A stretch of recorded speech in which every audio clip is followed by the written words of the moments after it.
Narito na po ang episode 40 ng Estonian Life, ang pagpapatuloy ng ating review and recap para sa araw na to, mga kapuso. Sabi nga nito ni Aling Bereng, Ma'am Lucy, nag-uusap lang kami ni Ma'am Ason tungkol dito sa halaman. Sabi naman ni Ma'am Ason, oo Lucy, totoo yun. Kasi ito kasing halaman ko, patay na. Ano bang gagawin ko dito? Di ba marunong ka naman dito, maalam ka naman dito, sabi naman ni Fake Lucy. Lagyan nyo lang po ng fertilizer, mamita, o kaya po diligan nyo. Hindi kaya ito malulunod? Hindi naman ho. Hayaan nyo po, tatawagan ko po si Joyce para sabihin, alamin sa kanya kung ano po yung gagawin dyan. Di ba maalam ka naman sa halaman, sabi ni mamita. Ang ibig ko pong sabihin, hingi po ako ng tulong sa kanya kung ano po yung remedyo na magagawa po para po masurvive po yung halaman ninyo. O sige po mamita, alis po muna ako ha, tatawagan ko po muna si Joyce. Siya na po ang bahala dyan. Ngayon, bigla nagtaka si mamita at bigla na lamang siya napatingin kay Aling Bereng na para ba nag-uusap yung mga mata nila habang sila nagtititigan. At ngayon, nagpunta nga sa nanay niya kay Auntie Belen nung gabi. Sabi naman ni Auntie Belen, ikaw naman kasi, hindi porket nakulong na yung pinsan mong si Lucy, magiging panatag ka na. Nag-aasta ka na naman sa asta mo bilang para. Kinakailangan kasi mag-ingat ka, mas lalo mo pang galingan yung pagpapanggap mo. Sige ka, ikaw rin, mahuhuli ka rin. Yan pa namang si Tanda, kahit matanda na yan, matinik yan, malakas ang kutob niyan, malakas ang pakiramdam niyan. Kaya ikaw para, gawin mo ang lahat ng makakabuti sa'yo. Kung hindi, lahat ng plano natin masisira dahil sa'yo, sabi naman ni Fake Lucy. Ito na, Nay. Ginagawa na nga napakahirap maging perfecto napakahirap maging Fake Lucy. Lang niya talaga yung babae niyan, peste talaga yan. Lahat na lamang tinitingnan sa akin yung mamita na yan, ako lagi yung pinag-iinitan niya. Ngayon naging Lucy na nga ako pa rin tong inoobserbahan niya. Mainit na mainit ako sa mata niya, lagi na lang ako nakikita niya. Nagmamaktol itong si Para sa harapan ng nanay niya. Naglalabas sa lahat ng sama na loob sa kareklamo. Kaya naman naiinis ang nanay niya kasi masyado nga naman pabaya. Masyado kasing halatado sa mga kinikilos. Kinabukasan, ito na nga yung prayer vigil at naghahanda na nga si Fake Lucy ng lulutuin niyang kalyos. Nanonood siya or nagbabasa siya ng tutorial sa internet. Nahuli siya ni Darius, nagulat siya. Sabi, Love, naku Love, ikaw pala. Ito naman, nagulat ako sa'yo. Sabi ni Darius, pati rin ako, nagulat din ako sa'yo Kumuha siya ng tissue para punasan yung tumalsik na tomato sauce. Sabi naman ni Darius, kayang-kaya mo yan. Lahat nga ng putahe kayang-kaya mo lutuin. Napakagaling mo nga talaga. Sana perfect talaga to si Lucy. Ano sabi mo, Love? Ang sabi ko, kaya ko naman kasi hindi naman talaga ako sanay ng ganito. Ngayon lang ulit ako nakapagluto ng ganito, yung may mga ganito okasyon na maraming bisita, kaya para bang naninibago ako. O sige Love, maiwan na kita at natataranta kasi dyan Ingat ka ha, sige na. At kahit napagpawisan ka, love na love pa rin kita, ikikis pa rin kita. Talaga lang Ngayon talagang aligaga itong si Para or si Fake Lucy sa paggawa ng kalyos. At dumating na nga itong si Joyce at nakita siya ni Isaac, binati siya. Good morning ma'am, Joyce. Long time no see naku Isaac, mo sabi namimiss mo ko. Kasi naman po Ma'am Joyce, bihira na lang kayo magpunta dito para mag-usap kayo ni Ma'am Lucy. Samantalang dati, halos pinagdikit na nga kayo, halos kapag nag-usap kayo, hindi na nga matapos-tapos naku Isaac, ngayon ko lang nalaman na may pagkamartis ka pala. Hindi naman ma'am, na-observe ko lang naku Isaac, ganito lang din kami magkakaibigan. Siguro hindi mo pa talaga kami kilala ng lubos. Minsan, lagi kami magkasama, pero minsan para bang magkahiwalay kami na para bang magkagalit, pero hindi naman. Na-busy lang kasi talaga ako sa shop sa pag-asikaso. Kaya itong mga nagdaang araw, bihira na lang ako magpunta. Na-observa na rin ni Isaac, kasi nga magaling itong mag-observe, dahil nga gwardiya to Napansin niya. Kaso naman nagbiroan yung dalawa. Talagang alam mo, Ma'am Joyce, talagang napakaswerte mo maging kaibigan. Kung kaibigan mo lang siguro si Ma'am Para, siguro nabago ang landas niya. Kamo kaibigan? Wala ko talaga itong dalawan to At ito na nga, dumating na nga yung mga kaibigan ni Mamita. So Lucy, kamusta ka na? Ito naman po, hulaan pa rin, hindi nila naintindihan kasi nga mahilig sa mga Becky words tong si pare. Diba, kalug kasi to eh. Hula ho yung sabi ko. Kamusta ka naman? Nasaan si Darius? Ayun po, nag-aasikaso ng mga bisita. Nako, ito yung specialty mo, yung kalyos. Hindi ko pa natitikman yan eh, sabi nung alin nasa kaliwa. Ay naku mami, matitikman din natin yan. Sabi ni para sa isipan niya, naku mga patay gutom pala mga kaibigan ni Mamita. Sige ho, pumunta na ho kayo doon sa mga upuan ng mga bisita at magisimula na ho yung prayer vigil. Di ba ho yun naman po talaga yung pinunta natin dito, hindi ho yung pagkain, di ba ho? So nadismay yung mga kaibigan ni Mamita. At dumating na nga to si Sister Rosa, sabi nga ni Lucy o fake Lucy, Mamita, may bisita ho kayo, si Sister Sister, ano nga ho ba ang pangalan nyo? Sabi ni Sister Rosa, hindi mo ako kilala. So, naobserbahan nito ni Mamita, nakatingin. Ito namang si Joyce nakangiti. Diba? Kasi nga, talagang naiisip ni Joyce na unti-unti na talagang nabubuko itong fake Lucy. Sabi naman ni Joyce, umentra na siya. Bro, si Sister Rosa. Sabi naman ni Mamita, si Sister Rosa to Lucy, hindi mo siya kilala. Sabi naman ni Lucy, Diyos ko kayo naman, nagbibiro lang ako, nagjo-joke lang ako, masyado naman kasi kayong seryoso. Sabi ni Sister Rosa, naku, ikaw talagang bata ka, pala biro ka talaga. Kamusta na ba si Darius? Ba't nga pala hindi ka pumupunta sa orphanage? Hinihintay ka na ng mga bata doon, ang tagal mo nawala. Sabi ni fake Lucy, naku, Mamita, na busy lang ho kasi ako ng mga nagdaang araw. Mabuti po, magpahinga po muna kayo, tumuloy po muna kayo dito sa loob, mamaya na ho tayo mag-usap. Ngayon, nakatingin si Mamita sa di kalayuan at bumalik nga tong si fake Lucy para magbigay ng juice. Salamat naman, Lucy, kamusta ka na ba? Okay naman po. Si Cheska, anong grade na ba? Gusto ko siya makita, namimiss ko na siya. Grade 3 na ho si Cheska. Ngayon, palingon-lingon si fake Lucy dahil nga nakikita niya na parang nakamasid sa kanya si Manang Bering sa may kusina. Nagtatago si Manang Bering at nagmamasid. Hindi siya mapakali sa paligid niya kasi baka may makahalata sa kanya. Kino-question siya ni Sister Rose para nasa Q&A portion siya.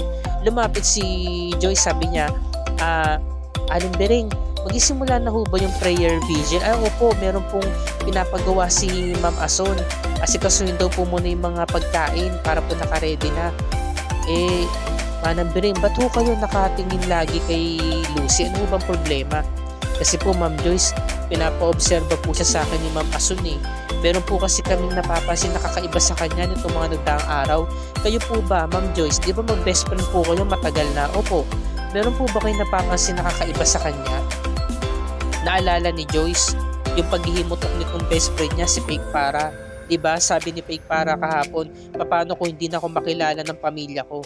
So sabi ni Joyce, alam mo Manang Bering, gusto ko nga pong kausapin si Mamita mamaya Nahuli sila ni Fake Lucy. Ano yung pinag-uusapan ninyo? Mukhang seryoso Sabi ni Joyce, kasi Mamita, mayroong pinapagawa kay Manang Bering. Ito yung pinag-uusapan natin. Di ba Manang Bering? Opo, kasi po mag-aasikaso na ho kami ng pagkain para po sa mga bisita. Talaga ba? Sabi ni Joyce, bro, ang init dito sa kusina, labas muna ako ha. Ngayon nung paglabas niya sa may bakuran, sinundan siya ng fake BFF niya. Joyce, ano yung pinag-uusapan niyo ni Manang Bering kanina? Yun nga, nasabi ko na yung tungkol sa paghahanda ng pagkain na utos ni Mamita. Talaga lang? Kasi hindi naman kayo masyadong close ni Aling Bering pero kanina parang may pinag-uusapan kayo na hindi ko alam. Naku bro, wala naman kami nililihim sa'yo. Talaga lang ha Joyce. Ako best friend mo ko hindi porket best friend mo ko pwede mo na akong gantuhin ha. Alam kong meron kayong tinatago. Kaya kung pwede lang, kung meron kang paninira na sinasabi kay Aling Bering para i-report kay Mamita, wag mo nang gawin. So nagulat si Joyce. Diba talagang hindi naman to ginawa sa kanya ni Lucy kahit kailan. Yung sinugod siya at sasaktan siya, kinumpronta siya. Ngayon biglang dumating si Darius at nahuli sila ni Darius. Nagpanggap si Joyce na kunwari nasasaktan siya para nga naman mapagalitan ni Darius si Lucy, mahuli. Sabi ni Darius, Lucy, ano yan? Nag-aaway ba kayo magkaibigan? Joyce, kamusta ka? Sabi ni Joyce, magsusumbong sana. Kasi itong si Lucy, ay love, ano lang, meron lang kaming understanding ni Joyce. Alam mo na, magkakaibigan, di rin may iwasan. Pero okay na rin naman siya. Medyo nasaktan ko lang naman, hindi ko sinasadya. Diba Joyce, okay ka na? Okay na tayo, diba? Sabi naman ni Darius, buti pa love, pasok tayo sa loob. Joyce, sumunod ka na lang nga. Magsimula na rin ng prayer vigil. Ngayon, kinuha ni Darius yung picture frame ni Vince. Sabi niya, Mamita, nalulungkot ka ba? Dahil naalala mo si Vince. Oo, syempre naalala ko, pero meron akong mas inaalala pa. Tungkol ito sa asawa mo, Darius. Ba't ano po tungkol kay Lucy? Darius, lately kasi parang meron ako napupuna na may kakaiba dyan sa asawa mo sa kinikilos niya, sa way ng kanyang pananalita. Hindi naman siya mainit ng ulo. Kilala ko si Lucy, talagang mahaba ang pasensya nun. Hindi niya kayang magalit. Kailan lang, nahuli ko, kanan ang kamay na pinanggagamit niya sa panulat, di pa kaliwete siya. Tapos kahapon, hindi siya maalam sa paghahalaman. Di ba eksperto siya dyan? Mas magaling pa siya kaysa kay Joyce, di ba? Mas maalam siya. Tapos, kanina, parang hindi pa niya kilala si Sister Rosa. Samantalang siya mismo ang nag-alaga sa kanya mula pagkabata. Talaga ho ba? Mamita, oo. Pero sabi naman niya, nagjo-joke lang daw siya.